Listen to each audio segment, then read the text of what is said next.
Starting. It started. How you been? I am doing well.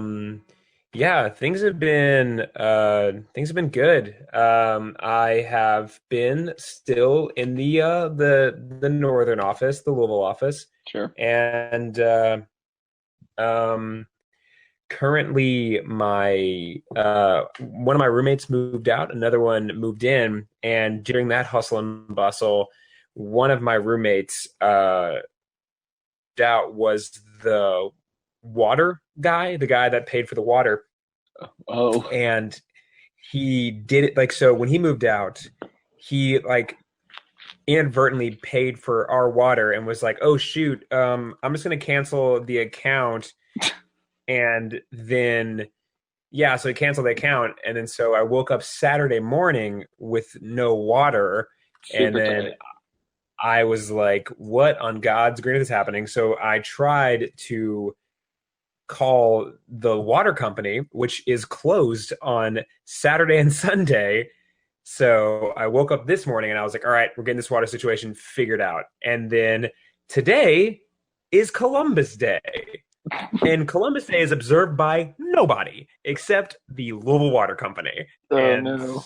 so I just like, I got to the place and I don't know what this guy's deal was. I don't know why he was there, but I like started to walk towards the door, and this security guard must have thought I was on like an act of terror. And he would just like he started yelling at me, just like, "Get out, go, like get out of here!" And I was like, "What is happening?" And he was like, we're closed today, all right?" And then I said, "Oh, I'm really sorry." And then he like looked at me and he was like, "It's Columbus Day." Like I was an idiot. And then I like started to walk to my car, and he kept saying we were closed as I was walking to my car, and I like really did not know how to approach it. So I like got in my car and like drove off as fast as I could. Like I didn't want to call the police on me. Um, so yeah, I've been without water today. And so today I bought just like, or on Saturday, I like bought like a whole bunch of water. And today I bought a whole bunch more water. Um, Do you drink a so lot it's of been great. water? I mean, we like you use water for everything. But mostly we've been, so I live with three other guys. So like we've been using it for like cooking. Oh, And right. like after you're done cooking, we've just been like using some amount of water to like wash dishes and stuff, which seems kind of dumb. But yeah, it's mostly been like for cooking and stuff. So, but yeah, it's been a fun couple of days.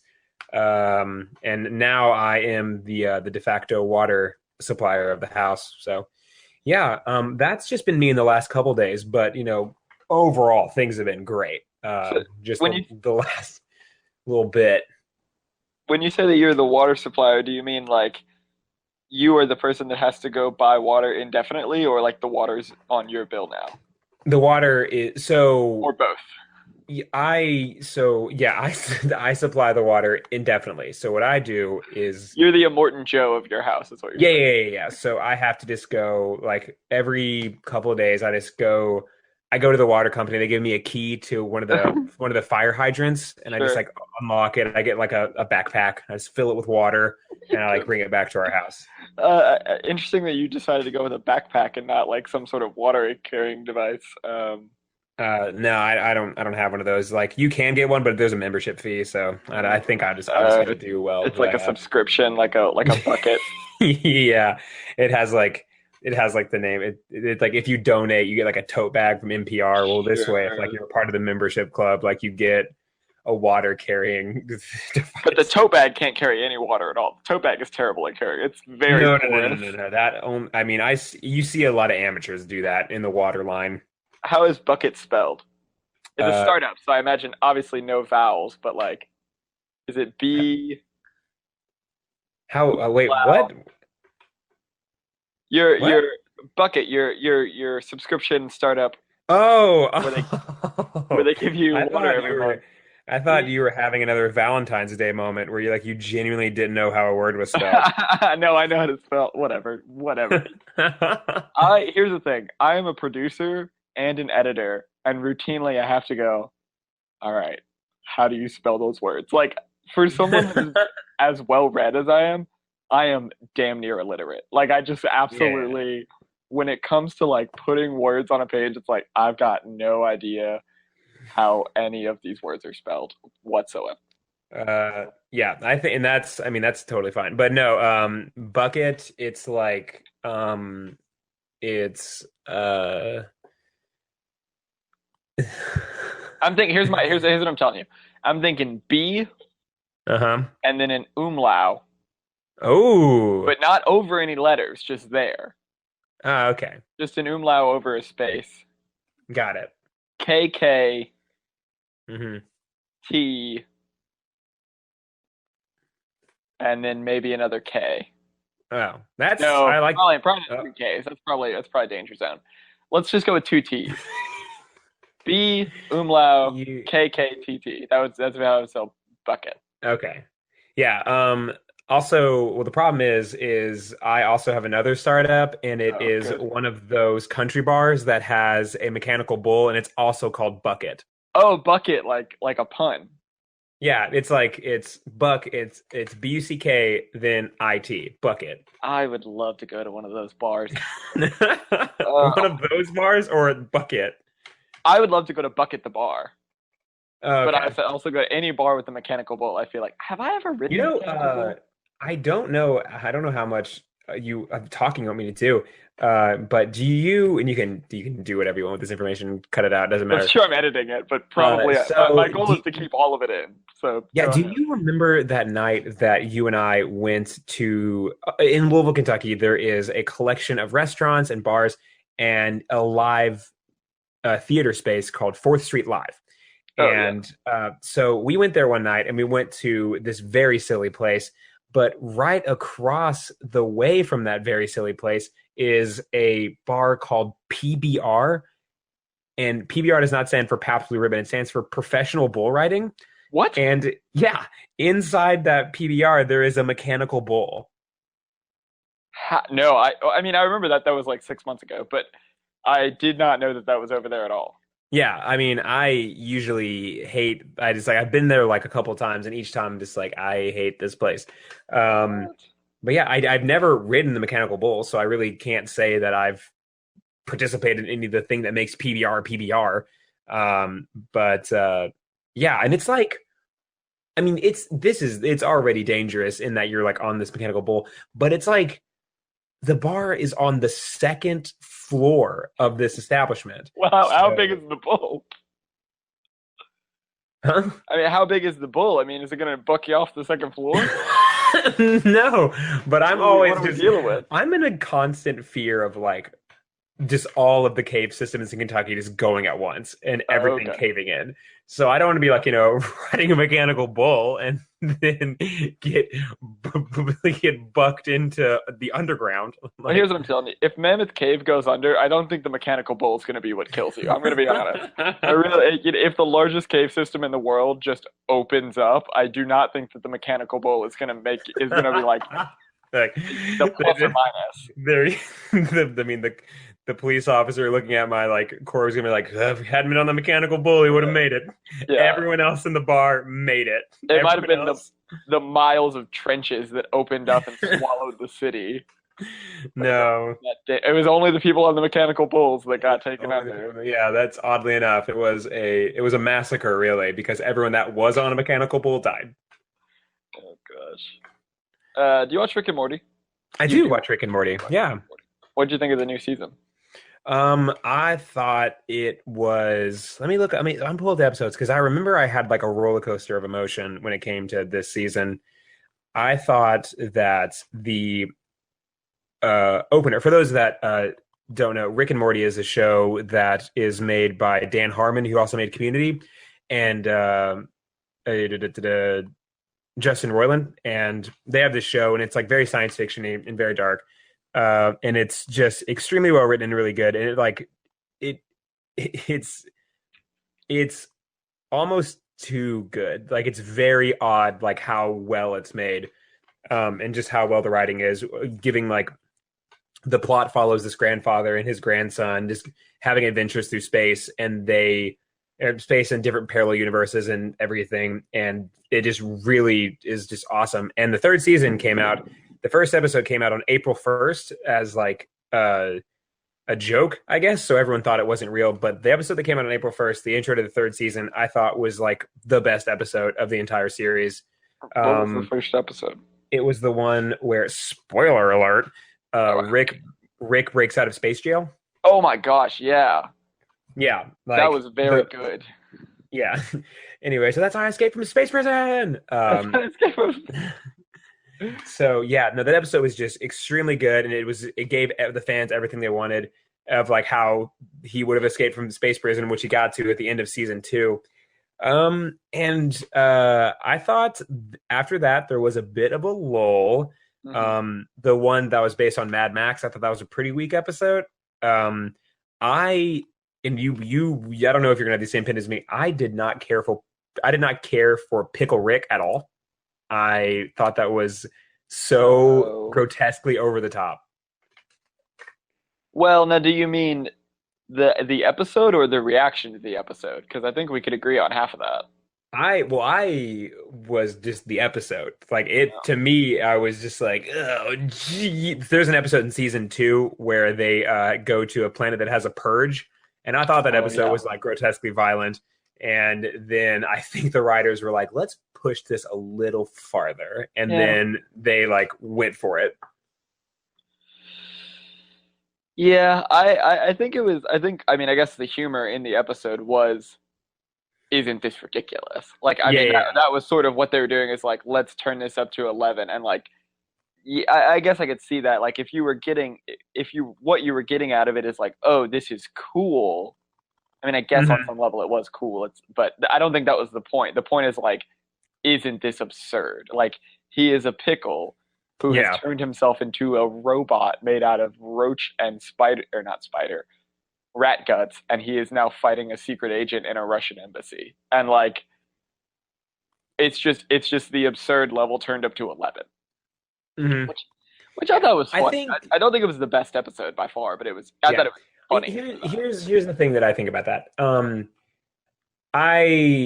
I don't know if you've been following the news about Rick and Morty, but like the fans of that show are just truly awful. They are truly despicable. Yeah. And the people that are the despicable ones really loved Pickle Rick, and I think they enjoyed it for like the wrong reasons. Right. And like the grotesque violentness of it, and like the just sheer like awfulness of like Rick, because in the episode Rick as a pickle, as a robot, as a rat person, just murders tons of people. And I think those fans really enjoyed that, and I think that them just enjoying that thing took joy away from me. Well, that's why I asked. That's why I said, do you dislike the episode or the reaction to the episode? Because as an episode, I think I mean, as an episode, animation-wise, it was really amazing. I mean, the animation was phenomenal. But, whatever. That's kind of a niche thing. As an episode, I thought it was pretty unremarkable. It was like, oh, this is funny. This is funny because this is so absurd. Right? It's a hat on a hat on a hat. Like, this is the most ridiculous thing you could ever think of. Like, he turned himself into a pickle. Like, what, like, that's absurd to begin with, but then as it escalates, and that's why it gets so crazy that he's like, and then they have a legend about a pickle man, and it's just so over the top. But I don't know. I think it's yes, I have followed the news about Rick and Morty fans, which is why when I texted you about Rick and Morty, I asked you about Sherlock as well. Because I think there's there's an interesting thing. I don't know why I never noticed this before, but with Rick and Morty, it really like crystallized something I've noticed about fandoms, which is like why Sherlock is popular, why Doctor Who is popular, why Rick and Morty is popular. And it's something that's been on my mind. Like, what is interesting is I think those Rick specifically, Rick, Sherlock, and the Doctor, why people gravitate to them so much is because the writers excuse bad behavior because of intellect, and Hmm. you can see how a bunch of kids who think they're pretty smart Yeah, yeah, yeah, yeah. would gravitate to that because like teenagers are miserable and young adults are miserable and and and some of them are pretty smart.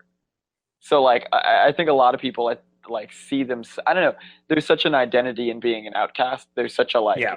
which is so weird, right? Like there's such a mainstream of being an outcast, Hmm. and that's such a thing that everyone feels, Yeah.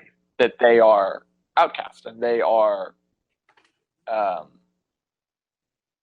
they're not normal, and it's just because they're miserable because you're whatever, you're a teenager, you're a young adult, and life is a nightmare. But like you gravitate to these characters, and I think what is oh, is that your roommate Yeah, my roommates, they screaming? just, did you hear what they shouted? Oh, we don't have any water. No, I think one of them came home with some amount of water. Oh my So gosh. they are But anyway, just, it's day three of this. They're like it, and we are one more day away from a Mad Max style world where it's going to be me and my roommates like fighting for our lives. sorry to the death. Anyway, I'm kind of rambling, but I think these characters excuse bad behavior with intellect, and so people who are kind of smart and miserable write off their own bad behavior to say, like, the reason that I am a jerk or the reason that I'm insensitive is not because of personality flaws, but in fact it's because I'm smarter than everyone else. What Hmm. is frustrating to me about those characters is both Sherlock and, this sounds obvious, but like they're fictional. And what I Yeah. mean is like their bad behavior is not fictional. Like that is reasonable. Hmm. Like it is reasonable that someone would be a jerk the way that Rick is. It's reasonable that someone would be a jerk the way that Sherlock is and insensitive and write people off. And a lot of the fans are that way. The part that is fictional is the part that makes it in the fiction okay, which is that they're super geniuses. And the problem is like, oh, well, and then number two is people only like them because the writers say that they will. Like, you know what I mean? If Hmm. anyone acted like Sherlock Holmes, like Watson would leave. Yeah. There's no real, and that's what I was saying. I think Rick and Morty does this the best because like Morty's like, no, I hate you. Like you're awful. Like you're a jerk and I hate you. And if you weren't my grandpa, Hmm. I would never be around you. You know what I mean? Yeah. And I told the see. I think you and I probably have this a similar thing about this. Is there when a fandom arises, it's because people identify with a character like that is an outcast. And so I think that it's the type of people that I'm trying to find the best way to describe this. You oftentimes see people glorifying these anti-heroes, Right. like Rick or Sherlock, and I think one of the biggest ones I always realize is that the same type of people that also have a fandom in them is the same people that have a fandom in like Deadpool, who Right. is just absolutely like he's repulsive and he's an anti-hero, and that's why people love him is because he's an outcast. And yeah, like people identify with those characters, and it's and like I really do. I'm trying to think of the best way to describe this because not every single show has a group of people around it that like follow those characters no matter what they do. Like so, for example, you don't see people actively promoting that they're fans of Breaking Bad the same way that they would actively promote that they're fans of Doctor Who. You know? Yeah, kind of, sort of. I mean, yeah, I guess you're right. People talk about Breaking Bad a lot, or did when it was out and all, but people did Hmm. not. Or Yeah, you yeah, yeah. like Yeah, I guess. like you don't. I mean, like people don't like. I like see someone wearing like a Rick and Morty hat or a Deadpool shirt Right. or making some reference to like my other car is a TARDIS, like things like that. Yeah, where yeah, I guess you're right. Yeah, people are big fans of Breaking Bad, but you're right. It's not to the extent that something like Doctor Who is. yeah, like it would in like the only time I'd see a Breaking Bad anything is if someone was wearing like a that Herman like Pollo Hermanos shirt or whatever the Right. restaurant was called. And yeah, but yeah, those people don't follow those characters around in the same way. Like, no, you don't see people like glorifying The Wire, Right. because characters have repercussions and nothing is glorified, you I know? yeah, I see what you're saying. You're not saying. I mean, they talk about it. I mean, certainly, I am one of those annoying talk Yeah, about the yeah, wire yeah. guys. But what you're saying is like people are not walking around wanting to be Bodhi from the wire. Like, Yeah, yeah, yeah. and like Or people don't even if they think like Heisenberg is cool. At the end of the day, everyone knows like Heisenberg is a bad guy. Like no one wants yeah. to be Heisenberg. Yeah, yeah, yeah, yeah. And I don't yeah, I think that's interesting how these people like just put themselves around those characters. Because I notice that a lot. Because I think about this often where you those type those type of shows like really like attach themselves to the outcasts who want to identify with that hero or that anti-hero. Right. That's Um yeah, yeah, yeah. and yeah, like you don't see I'm sure like I really do like only see people have fandoms around uh like Rick and Morty, Deadpool, like and especially Doctor Who, which is interesting because once upon a time Sam and I were very very enthralled with Doctor Who, and we went to go see the 50th anniversary special in a movie theater in Nashville, Tennessee, and it became abundantly clear that we did not belong there very, very soon into Also, the it. show was bad. Yeah, Like yeah, and the like, show is bad. That's when the scales fell from our like, eyes. yeah, and yeah, we watched it, but we were never like genuine, or we were genuine. Like, there are some like things in Doctor Who that were very, very good. Um, but like we didn't like go down swinging for it. Um, Right. I mean, the 50. I think is that called the Day of the Doctor? Is that what the 50th anniversary was it called? was called the No More War Doctor, poorly written Oh, right. bad movie. The Day of the Doctor was something else. But yes, the 50th anniversary. I think what it was is and this is maybe a separate topic, and it's why I like shows like The Wire, and it's why I like shows like Breaking Bad. I guess actually no, this is the same topic. I like media that is realistic in Mhm. human nature. Like it can be about like space aliens. Like I don't care about that because what's important to me is human nature. Granted, the two shows I mentioned are both about humans in America, but like Mhm. what I like about The Wire is that yeah, like you said, it has repercussions. People act the way that people act, and it resonates with you because you're like, oh man, that's really real. And you get to do something that you don't get to do in real life, which Yeah, is really see some from someone else's perspective. Like you get to yeah, see from a bunch of people's perspective, and that's what's great about TV. And because it portrays it so realistically, it's like, oh, that's really like, what I mean, the thing about The Wire is like you come away with this idea that nobody, well, not nobody, but most people aren't a bad guy. Everybody's just a part of a system. And that's an hmm interesting idea. And that's a separate topic, but and I mean, but back on, I see like bringing it back to the right, Rick and Morty, and I think Rick and Deadpool are two very similar characters in that they have no repercussions for their actions. right, And so, but people attach themselves to like Rick because he's brilliant and he's always like 90 steps ahead. He's always so far ahead of the situation. And I think people that like if you're an outcast in high school or in middle school or in college or whatever, like you liken yourself to be like smarter than like the jocks or smarter than like whomever, and characters like that give you like power to like run away with these fantasies. And like for those of you that aren't following the Rick and Morty news, what happened was there was several writers on Rick and Morty that they hired a bunch of women writers, and under banana circumstances, Rick and Morty fans freaked out, and they did this thing called doxing, which is you find where people live and then post it online for everyone to find. And once they have that information, they can do any number of things. Like they can like prank them or like actually have real violence towards them. But again, I think the thing about doxing, and I actually didn't know that. I knew people were mad that there are women on there, which is so irritating.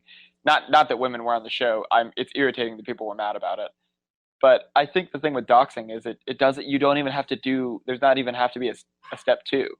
Like it's just terrifying to know. Like, hey, a bunch of people hate you, and in response to hating you, they put your address on the internet. It's like, oh, Yeah. like, because it's like, well, why? Like, why? I know people hate me, and now they know where I live. Like, what are they? And now you just Mhm. live in fear. Yeah. And it's like, oh my god, why would? Ugh. I didn't And know that about that. yeah, and it's I think it's like it's characters, it's this, it's like people that think they're smart, like they like, I have the power to do this thing, and therefore I have the responsibility to do this thing, and there will be no repercussions for that. Yeah, and I think that So maybe we're coming at it from different angles because what I'm saying is not. I'm not saying these people are outcast. I'm saying these people are assholes.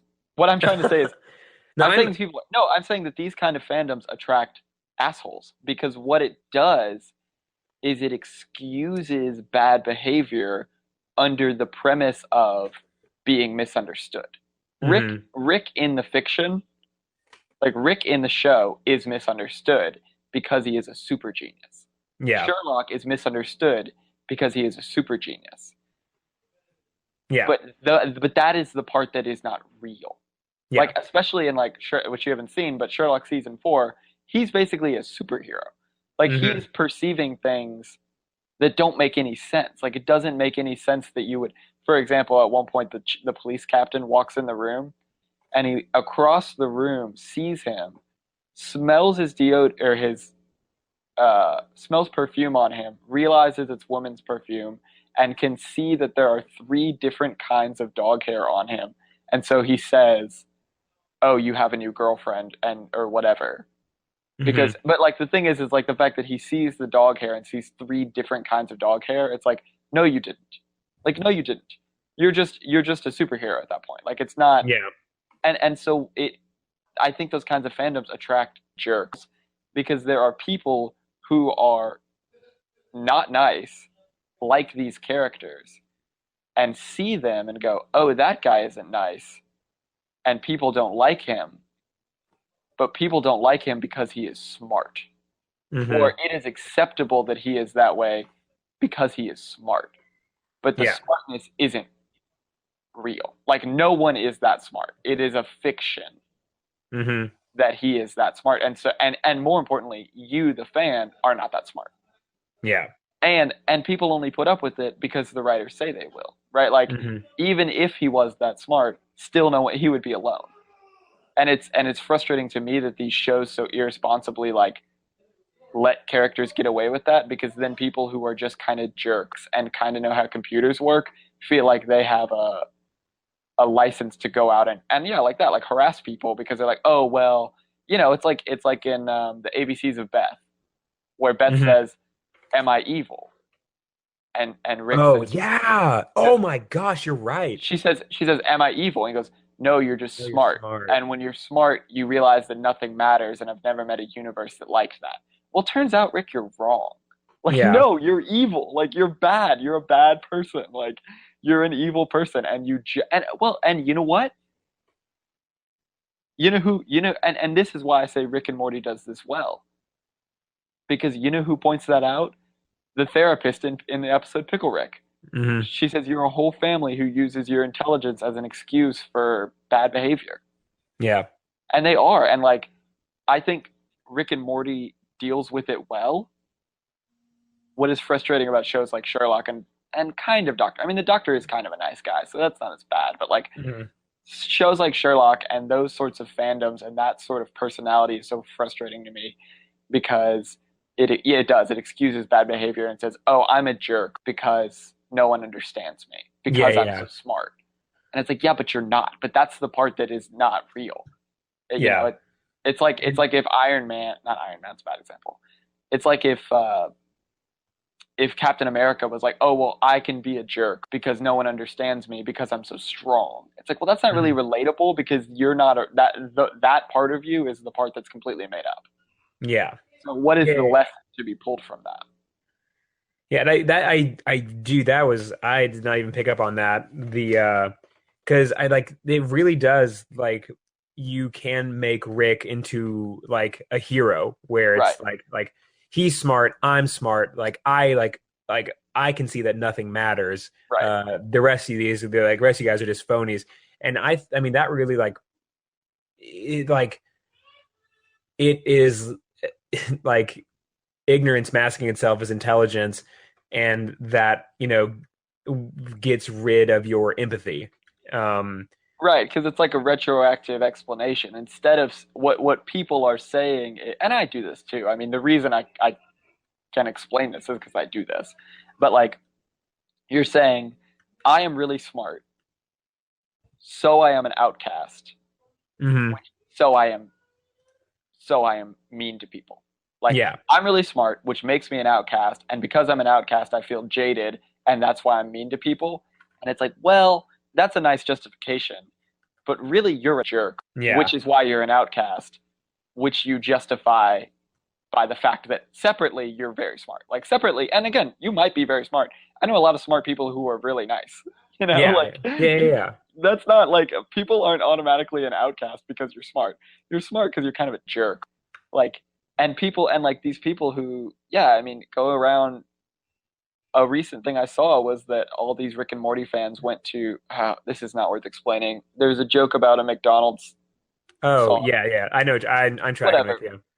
It doesn't matter. McDonald's brought back this limited time sauce because it was a joke in Rick and Morty. That was pretty funny. Yeah, yeah, yeah. And so they're like, "Oh, we're going to bring it back." And then thousands of Rick and Morty fans showed up at McDonald's and they like they all had like 30 packets. They're like, Yeah, "Oh, yeah, we yeah, were not expecting this." yeah, And then yeah. people are like screaming and protesting outside of the McDonald's and people are and they're calling the police. And it's like there's no you're just not a nice person. I don't know. It's Yeah, frustrating. yeah, yeah. I totally get that. It's like all this for like a joke, you know? Right. Right. And I think to justify your own bad behavior. Hmm. Yeah, yeah. It's funny because can really see like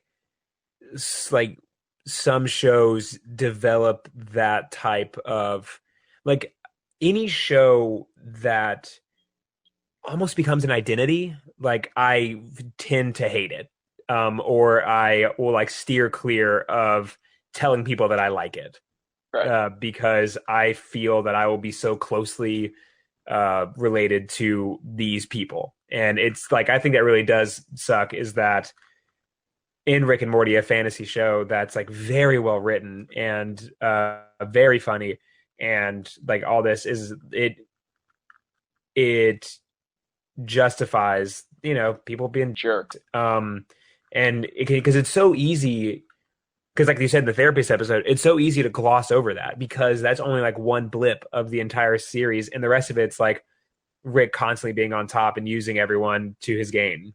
Right. Yeah, and there's a little bit of irony there that the really popular episode to the worst of the fan base, Hmm. at least to me, is the part where like the writers sit down and go, "Hey guys, you're awful and here's why."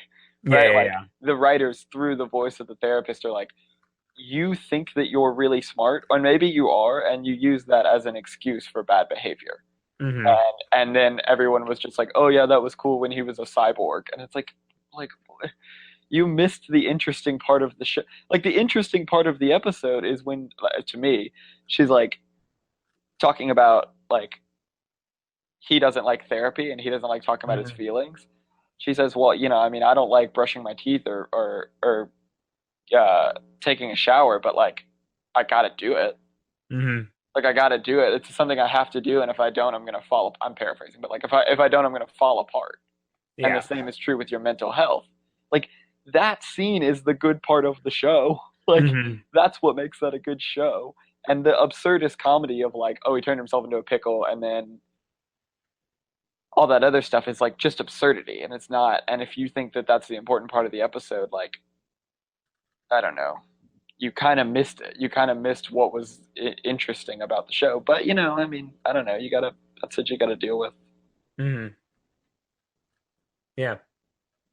I'm thinking back to like other shows that I watched that just that like that there really is like a formula to have a to having like a show be someone's identity. What do you mean? Because I mean, like no one's walking around being like like identifying as like a Bob's Burgers fan, you know? Because Right. there's no formula to attract the people that would get lost in like everyone like when you watch Bob's Burgers, you know it's a joke, like because everything's presented as a joke, and like or when you watch, like I think two ends of the spectrum, like let's say Bob's Burgers and The Wire, um, Sure. the only time those two shows have been ever said in the same sentence, you And a list of shows that Sam likes. yeah, so you have like shows that either like everything is flippant and it's a silly fun, and on the other side it's everything is like serious and there are repercussions to actions and things mean things. And so like there are these two types of shows, but neither of them like no one would identify as like a fan. No one would be like I watch Bob's Burgers. It's kind of my thing. Or like we throw the Wire parties. It's kind of our thing. Where oh, here we go. This is another show I just thought of.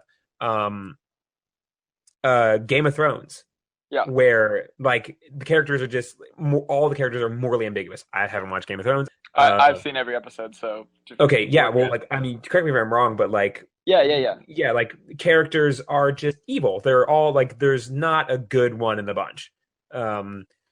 And like people would identify as like a fan of that and they would like attach themselves to those kind of I'm thinking about okay, this is where I'm pulling all of my information from.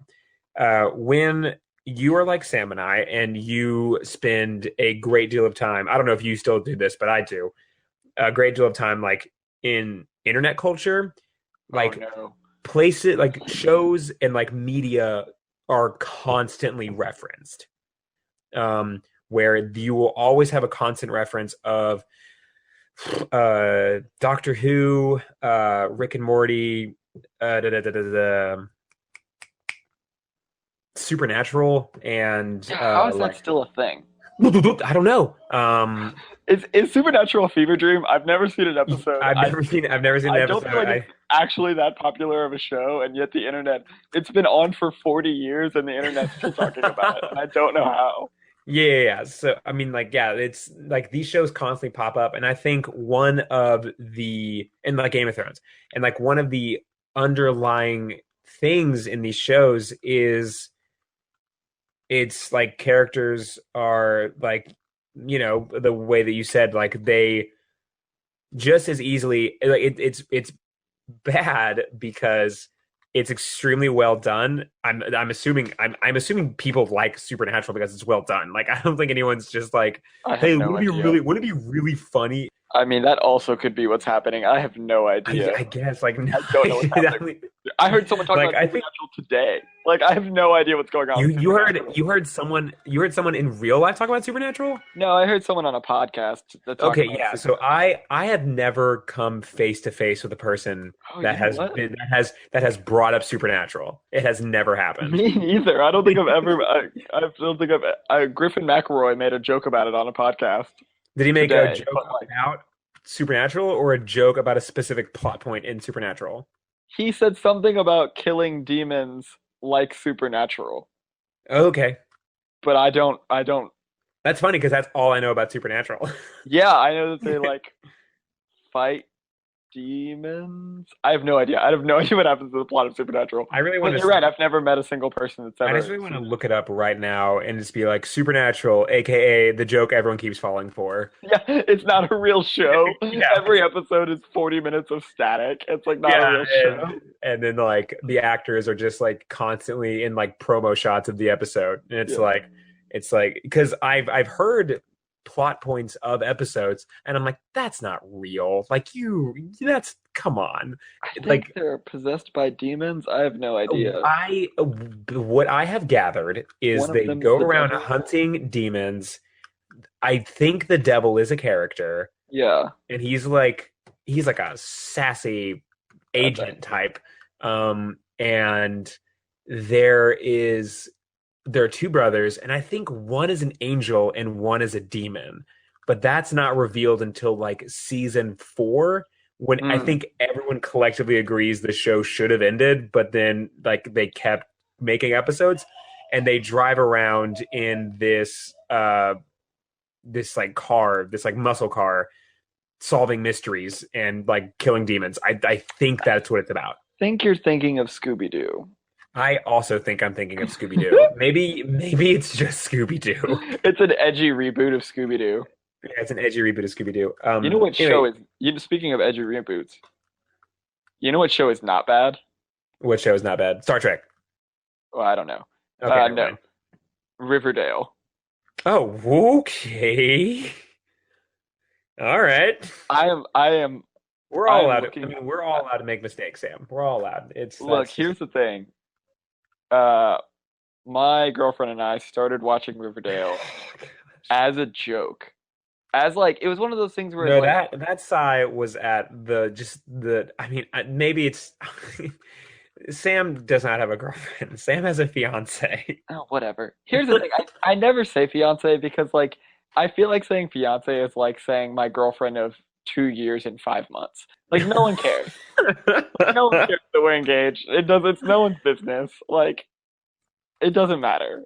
She's either in fact half the time I just call her my wife. I just skip to wife. My, But yeah, my my wife. wife. I I just don't feel like anyone. It's so weird. Like I'm like telling a story at a bar, and Hmm. it's like, oh, I was talking to, and it's like I almost say fiance, and I feel like I should almost put on like a fake pencil mustache, over May, and Yeah, like like do a little shimmy, and be like yeah. fiance.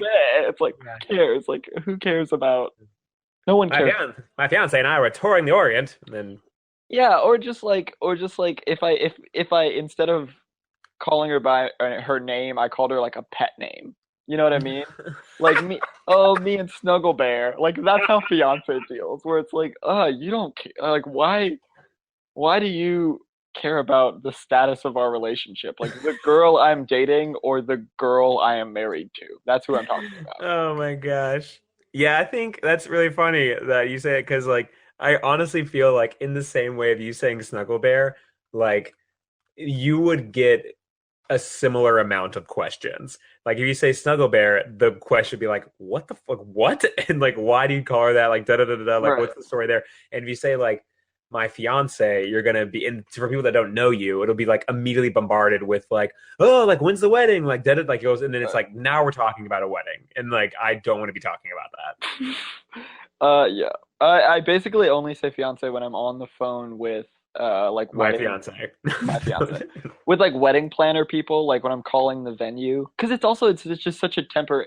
I was at a barbecue with the guy the other night, and he was talking about his wife, and he called her his fiance, or All right. maybe he called her his wife. I'm not going to acknowledge that joke. Uh, oh, oh, it'll keep happening. I know, and I'm not going to acknowledge it. Uh, he called her his wife, but then he was like, "Oh, I need to get used to saying wife instead of fiance," and they had been engaged for like 3 months. Like they had this really really fast engagement. And I remember thinking like, dude, I would have just I had already been engaged for 6 months, and I was just like, man, I just skipped to wife. I already just call her my wife, and we've still got like another year of being engaged. And it's like I don't know. It just seems like a weird personal thing. And again, whatever. I don't care. He can keep calling her his fiance. It doesn't matter to me. But Hmm. it just seems like such a it's so temporary that it seems like a weird distinction to make. It would really be like if every time I said my girlfriend, I said my girlfriend of 2 years. It's like Yeah, yeah, yeah. I don't care. Like why are you mentioning that detail? Like I don't care. Yeah. So Anyway, recently I have started so I well I'm okay one quick more comma on that. I do understand, like I think it's weird when people say, because this happens a lot. Like, okay, I have met couples and I have met both of them at the same time. It's like, hi, this is Cameron, this is Meredith. Cool. I know both of you, and I know both of you in this one context.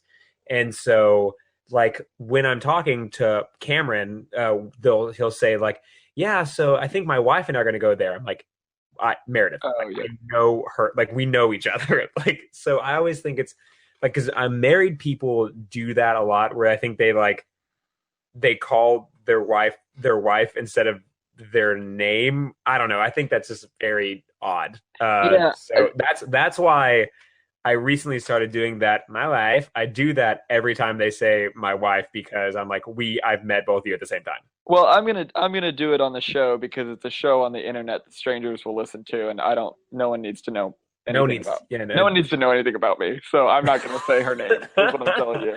Good, good, She, good, good, she good. didn't ask to be on the show, and so I feel like her personal details don't need to be on the show. Dude, So I'm gonna keep calling her my girlfriend or my wife. that'd be fun.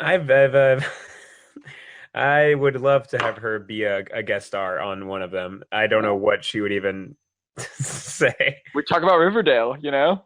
Oh yeah, yeah, you're right. So back to Riverdale. Well, like, okay, so we started watching it as a joke, and Uh-huh. to be fair, the first two episodes are very bad. And because like it's one of those things where you get on Netflix and it's like, okay, well, it's 9:30 on a well, that's probably bad. It's like 9:30 on a Thursday night. We don't want to watch a documentary about like death camps in Cambodia. And we also don't want to watch The Office for the fifth time. Yeah, yeah, yeah. So like what are we gonna watch? Like we've watched all the bubblegum TV shows. We don't want to watch a marijuana documentary. Like what are we, which also I've explained all of Netflix. Yeah, Or yeah, some that's it, really. or It's some like, superhero show that I need to watch 70 hours to understand what's going on. yeah, yeah, yeah. Um, Oh, well, yeah, okay, I got that, yeah. yeah, I know Because you're all that's into the yeah, Netflix. that's my corner of Netflix. Well, My like corner. okay, anyway, to put a point on this, it doesn't matter.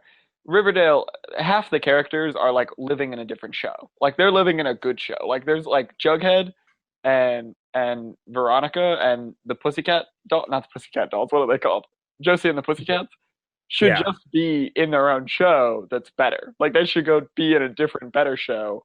And then it's funny because Archie, who ostensibly should be the main character, is obviously the most useless character. No, I mean like he has his own. It's like it's seriously like the writers were like, we don't want to make a show with Archie, but we can't kill him Yeah, yeah, because there's a main storyline about a murder that Archie has nothing to do with. Every other character is involved in this like figuring out who the murder is, and I swear to you, it will go from like every character dealing with this main storyline, and then Archie is trying to decide whether or not he should play football or pursue songwriting. yeah. I swear to God, that's the show. And so like Archie is in this other worse show, and he's just like in a different show in between scenes of a better show with Jughead and Betty and Veronica. And it's just like, oh, this is a better show. Why the hell is Archie here? And he really just shows up in a couple scenes and like says dumb stuff and he's like, well wait, and he like there's a scene where like this guy got fired from his job, but he got his job back, and he's still kind of mad about it, but he's trying to turn his life around. And Archie like keeps pushing him about it, but he's too dumb to realize that he's like, so wait, why'd you get fired? What is this a big deal? No, just tell me. And it's like, shut up, like shut up, you idiot! Like this guy is in a better show over here trying to get his life together, and you're just like, but what? Tell me about your feelings, and it just makes everything worse. Anyway, that's all I have to say about it. Turned out to be a much better show. I mean, it's still kind of bad, but like hmm whatever. It's, yeah, it's forgivably bad in Yeah, that. like your investment of it is like not too much. Yeah, and there's some reasonably like, oh, this one character is really well written. Yeah, or And like yeah, so it's like my investment. I think it's like like when you walk into something, you're like my investment of this is that it's not going to be good, and then like you could only go up from there. So sure. I think it's like your expect like it's almost like the reversal of like when The Office started getting bad, and then like every episode was heartbreaking Right. because you like knew it was like this was good. Yeah. But when you walk in with like no expectations, and it's like oh whoa, whoa hey this is like you can forgive the bad stuff more readily because you're just like hey that one thing was really good so like we're golden from here on out. Right. Um, Another show. Speaking of Netflix and The Office, Michael Schur, who played Dwight's cousin Mose on The Office, was a writer for The Office, and he has his own show called The Good Place. Oh And yeah. guess what? Not bad. That's what I've heard. Yeah. So here's what happens. The first season is like really bubblegum and like silly and like really goofy, and it's like that way up until like the very last episode, which like gets like it takes the weirdest darkest turn ever, and it's like what the hell? Like it like is just a really well written episode at the end of this like very silly show. And then so like season 2 is now tracking with like this darker tone, and Oh, it's like what is happening? And so it's like season 2 has like been really great so far, and like rewatching season 1 like knowing like every like knowing that like the last episode is coming, it's like wow this show's good. So it's like really confusing that it like is like when it's very bubblegummy up until the very end. do you listen to the Adventure Zone? I don't listen to the Adventure Zone, nor do I know exactly what that is. Oh my gosh. Oh my gosh, Zach. Wait, is it those guys from? Okay, I'm gonna guess, and I think I'm gonna be wrong. Is it the guys from My Brother and Me doing the thing, Yes. and they're doing like Dungeons and Dragons? I listened to all 69 episodes in like the course of Nice. eight days. God. Ah. I'm done. I'm done with this. I'm gonna hang up. I'm done with this show. Yeah, Uh, like isn't each episode like 3 hours long or something? yeah, yeah. No, they're all like an hour long. The last two episodes, the penultimate episode is like 2 hours and 10 minutes, and then the last Hmm. episode is 2 hours and 40 minutes. But most of Yeah, them are an hour long. but so it's like them playing Dungeons and Dragons, right? Yeah, dude. But like, I don't want to hype it up too much, but it starts out really silly. The reason I started listening to it is because like Dungeons and Dragons is something that I find really interesting, but I won't allow myself to start Yeah, playing. yeah.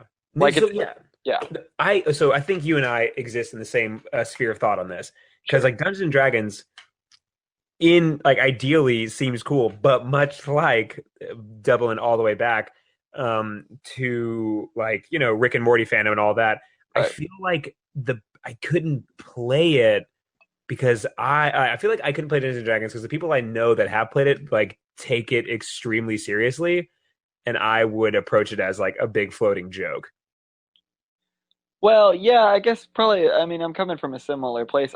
For me, it's like if you could play, if or if not, if I could play Dungeons and Dragons for 1 hour once a week and be cool about it, Yeah, then that yeah. would be fine. I don't think that I'm worried that I would not like. I would be one of the people that takes like I see it and I'm like I get a glimpse of it and that obsessive part of my brain is just like, oh yeah, Clicks right on. oh I need to know everything about this. Like, so wait, how does it work? And you just hear a little bit about it and it's like, and there are classes, uh-huh, and they play different, uh-huh, Uh-huh. and there are sorcerers, okay, okay, yeah. Keep this as far away from me as possible because no, well, I talked to one of my friends about it recently who likes the show.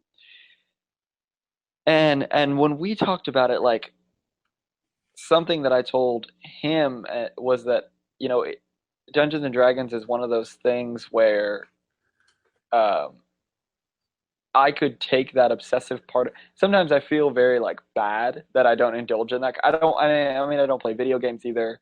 Like, I Hmm. don't play World of Warcraft, and those are all in the same genre of like, I bet I would be so into this. Yeah, yeah, yeah. But I also know that, and so I'll feel bad because it's like, man, I'm depriving myself of these things I really like, or I would really like. But I know that that same impulse I can put somewhere else. You know what I mean? Like, Hmm. I can get that same obsessive feeling, like figuring out how my car works. You know what I mean? Ooh, Like, yeah, yeah, yeah. learning how to like flush out the transmission is just as obsessive as learning how to make a drow elf.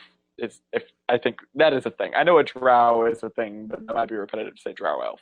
But anyway, Mm, like learning yeah. about, and so like I really find Dungeons and Dragons really appealing because it has all those little parts and all the things that I'm obsessed with, like tiny little moving parts that you could learn a lot about. Um, and you know what? Honestly, it's why a show like Rick and Morty is one that I like because there's lots of like inside jokes and jokes in the Hmm. background, or a Yeah, show like The Wire where it's like there is a lot you can if you can invest a lot of your time into the show and thinking about it, yeah. and the more you think about it, the more you're gonna get out of it. Hmm. And like it's why if you look at all the things I'm obsessed with, they're all really in that same vein of like big systems with lots of moving parts inside of them. Yeah, yeah, And so when I look at Dungeons and Dragons, I'm like, oh man, but what would it look like after 100 hours? yeah. Yeah, I yeah. think that's a good metric of like, okay, I am interested in it. I know this feeling. I like this. What would I get after 100 hours? Like, what would I get after 100 hours of learning about my car? I'd have some pretty useful skills on how to fix a car. Yeah. But like, what would I get after 100 hours of Dungeons and Dragons? Like, I would have some fun and I would make some good friends. But like, I would also have spent 100 hours talking about drow elves, and it's like Yeah. I and that's it. Like that's what I would get. And like friendship is valuable, but I could get friendship other places. And it just anyway. All that to say is I really am interested in D&D, but just won't let myself play it. And so there was like, oh, this is a D&D podcast where you listen to people play D&D. It was like, you know what? That is something I can do. Hmm. And because it's like passive time. Like I listen to podcasts when I'm like, because my job, what I do, like I don't really use the like uh, speech part of my brain. It's all visual, and so I don't need the speech part of my brain. So I listen to podcasts for 8 hours a day. Um, and so I can just sit in there and listen to podcasts all day long, and it's like it's not time wasted because I wasn't going to be using that part of my brain anyway. But Hmm. anyway, it's a really good show. I mean, it starts as a silly campaign, but then they really start putting some effort into it, and it's very very good. Similarly on that, speaking, back to Sure. Dan Harmon, the guy who did Community and Rick and Morty, he has a TV show on Crackle, which is a video sharing site of some type. Oh. But I have found it by other means. Anyway, he has this show called Harmon Quest, where him and like a group of his friends get together and play Dungeons and Dragons, and it switches from like them talking, like they'll like intro it, and then the episode will become completely animated, and it'll go into like them as the characters animated, and like Oh. what they're saying in front of this live studio audience is being like made into this cartoon. Oh. And it I is. am interested in that. And so yeah, and the guy, so the and it's like each episode is following all the same quest.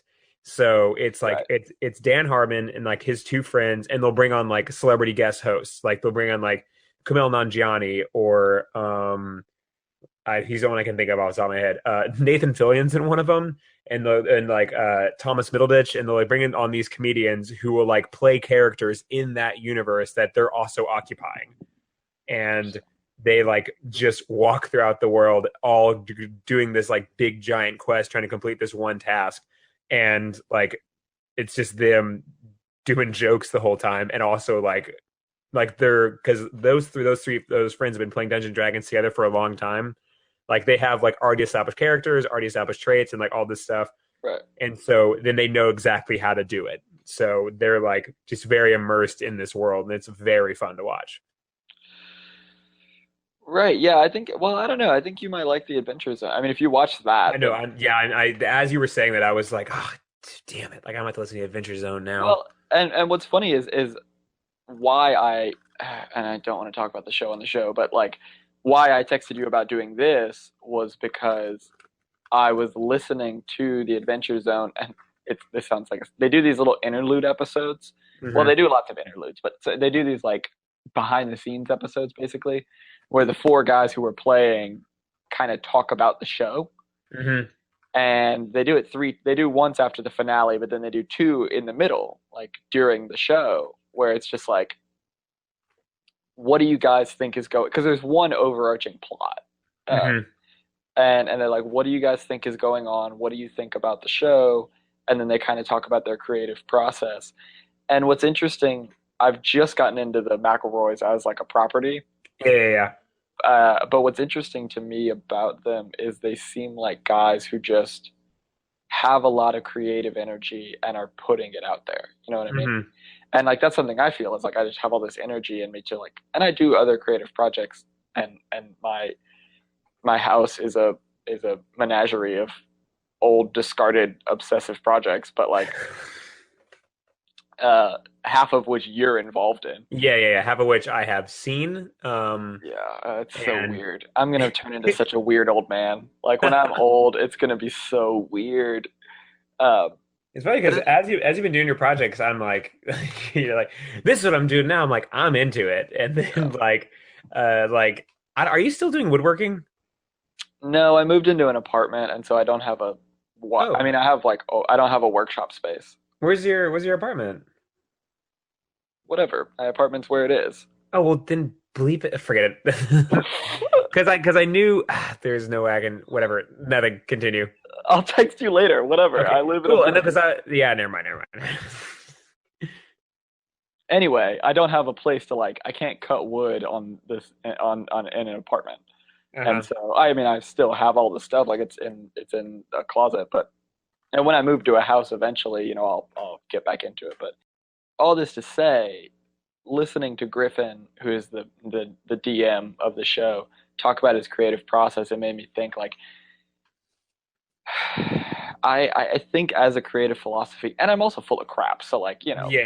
take all of it. Like I can already hear the eye rolling of the people who will listen to this in the future and go like, oh, this 24-year-old's gonna give me his Yeah. freaking philosophy about Gonna give creativity. his That's hot take on yeah. existence. Well, no, that's the thing, and like I actually that is a perfect example of what I'm trying to say because I don't I'm not super concerned with getting things perfect.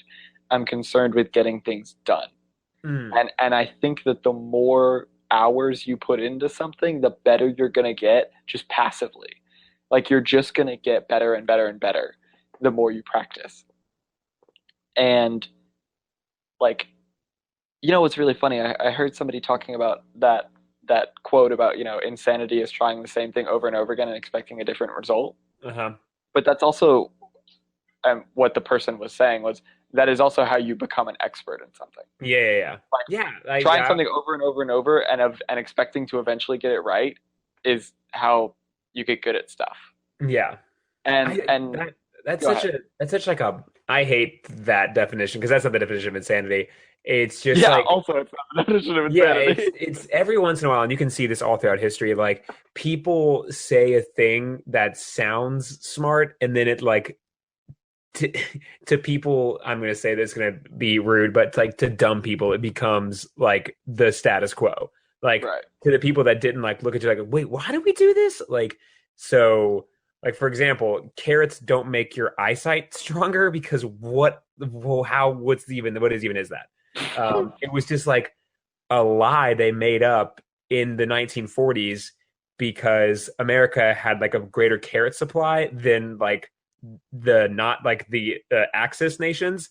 So they were trying to trick them into being like, our eyesight is amazing because of all of our carrots. Oh, And like people were just like, oh yeah, like our eyesight's amazing because of all these carrots, and then it just got passed down colloquially, and then so when you look into it, it's like, no, it doesn't help you. No, it was just like something that someone came up with once. Right. The same thing with like buying like engagement rings. Like that was just something that someone came up with once, and it like became part of the society. Right. And so yeah, that's the definition of insanity, is doing the same thing over and over and expecting a different result. Is yeah, how you become good at something, and like it's not insane. I Right. So like when I think about this show, it's like, okay, well, do I know what it's gonna be? No. But like, do I know where I'm going with it? No. Do I even think it's gonna be good for a while? Like, probably not. Like we've tried this a bunch of times and I've thrown it away. I think this will get to print. I really think this is gonna be one that actually uh b- gets out and I don't immediately destroy. But like, it is just a process of doing it over and over and over again, and eventually something. Because I'm pretty sure that I mean, the McElroys like just started doing My Brother and Me, and they just were like three guys talking to each other on the internet, and they did that for years, and then made all these funny things out of it, and like yeah eventually made a really good, good piece of fiction that is the Adventure Zone and a bunch of other stuff. I mean, they do lots of, that's the only thing that I've come in contact with. I think there is I feel creatively I feel like I'm being creatively developed doing shows and thinking mhm. about the show and like what do we do with the show? What should we do next? Yeah And our other projects I think had didn't have sort of a long game. Like it was kind of hard. Like, okay, there's not a lot of longevity to these ideas. And so I was like, okay, well, I just want to try something where there are no rules and we just show up. And like maybe we do something silly one week and maybe we have challenges one week and maybe we whatever. But it's not like this is the show. It's like, no, no, no. The show is just, us. But yeah we can use it as a creative outlet. So that's kind of because like eventually it'll be good and we'll just keep doing the yeah same thing over again and expect a different result. And like yeah maybe that's insane or like maybe that's a really good idea. I don't know. All right. See you bye forever.